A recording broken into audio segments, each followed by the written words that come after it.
Hi everyone, this is Felicia. Thank you again for checking out the videos here at The Other Side of Life, where we talk about reincarnation and we get to the meat and potatoes of the possibility of personalized medicine through past life regressions.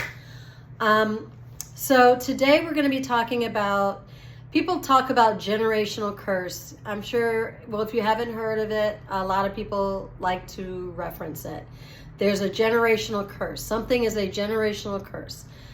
I actually even think that a lot of people don't even, when they use it or say it or reference it, I'm not even sure they all know what they're talking about. But I'd like to suggest that the generational curse, the secret sauce in that generational curse is actually trauma. And so today that's what we're going to be talking about. We're talking about that generational curse secret sauce, which is trauma, and how it shows up generationally in epigenetics, and also how it shows up in the cell. And so I've got a couple things here. There's no possible way I can talk about all aspects of this thing in 5, 10, or even 15 minutes. And I'm not even going to try. That would be kind of ridiculous for me to do. I really just am hoping you're interested enough to watch me for 5 minutes. And if you are, I am honestly very grateful. So let's call this the introduction to the series of the generational curse secret sauce of trauma, because I also want to, me being a doctoral student in mind and body medicine, I want to talk about what that trauma does to our bodies every day, how trauma relates to most of the illnesses that many people die from in this country and all over the world now, and how we can combat it and even turn that around, which is kind of off the subject of reincarnation. But since we're talking about trauma, I feel it's my responsibility to help you figure out what you can do to turn the clock around on your body if in fact you are experiencing the fight or flight that's basically related to trauma. And, you know, let's talk about the busy day. You have a busy day. You don't get along with the people at your job. You've got drama at home. You have, you're driving your car to and from work or school or wherever you go, which I always, you know, where there's plenty of road rage. And I always say that driving in your car during rush hour is a spiritual pop quiz. Can you avoid the road rage? And so there we are. There's all sorts of opportunities, and many I didn't even mention, that can cause or trigger that fight or flight, which then cause your body, if it's happening, if you're experiencing chronic trauma, your body begins, which I'll explain a little more in a different video, your body begins to experience a downward cycle into the vortex of, we can't handle all this trauma, and it opens the doors to a lot of very negative things. And almost all those things are caused by trauma. They trigger trauma. And our nervous system can only handle so much, you know. So we'll talk about that another day. That's just a whole nother video that we don't have any time for, and I'm already into 4 minutes. Boo. So I just want to make this an introduction to the secret sauce of generational curses, which is trauma. And I'm going to start with this first article here and try to keep it as simple as possible. Here are my reading glasses. Ta-da! So we're going to first talk about cultural trauma and epigenetic inheritance. Some of us have heard about this.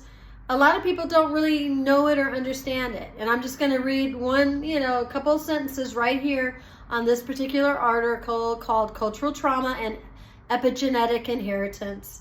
And the sentences are: cultural trauma has been defined as occurring when members of a collectivity feel they have been subjected to a horrendous event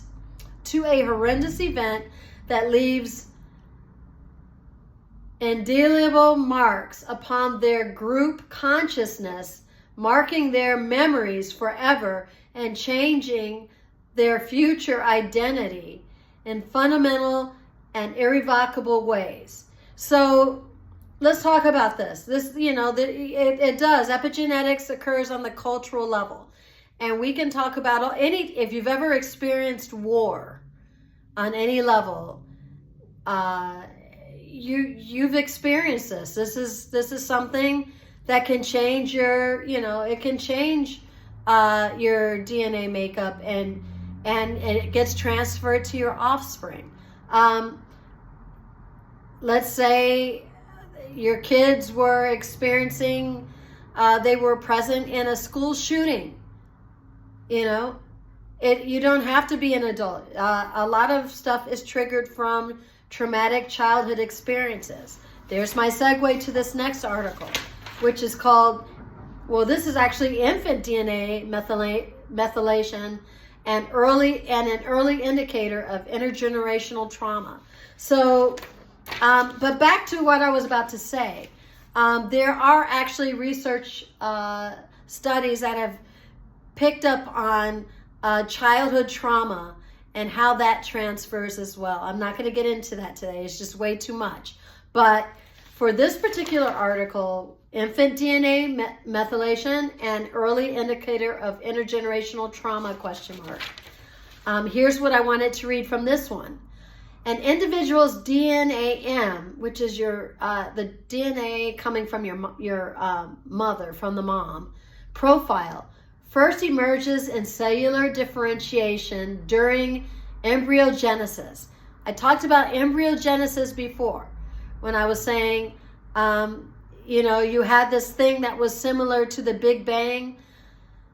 That's what we're talking about here, embryogenesis, the very beginning of conception and of the living entity, okay?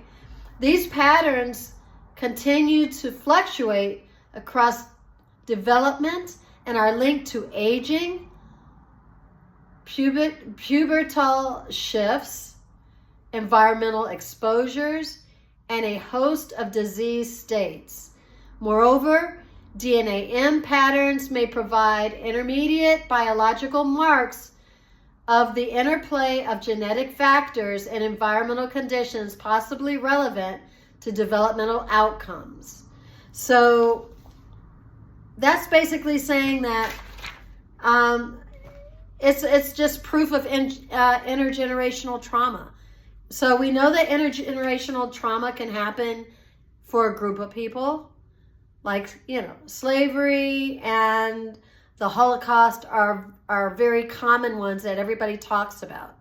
But like I said, it doesn't have to be those two things. It can be living in a community that's experiencing war head on, or famine for a decade.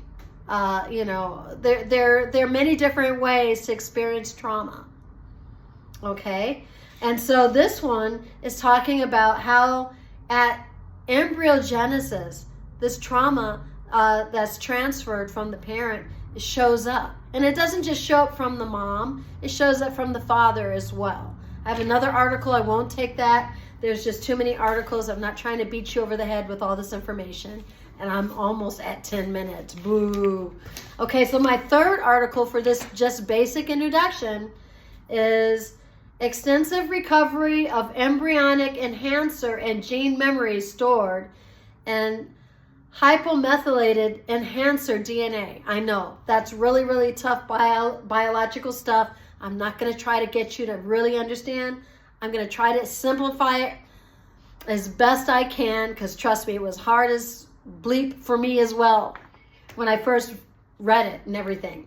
But in the brief, it says, all those cells decommission embryonic enhancers and we're talking about DNA, by the way, okay? Just think All of this stuff that I don't understand and what she's saying is related to DNA, baby and embryonic DNA. All those cells decommission embryonic DNA enhancers by erasing histone marks. Histone, just think of the base of that word.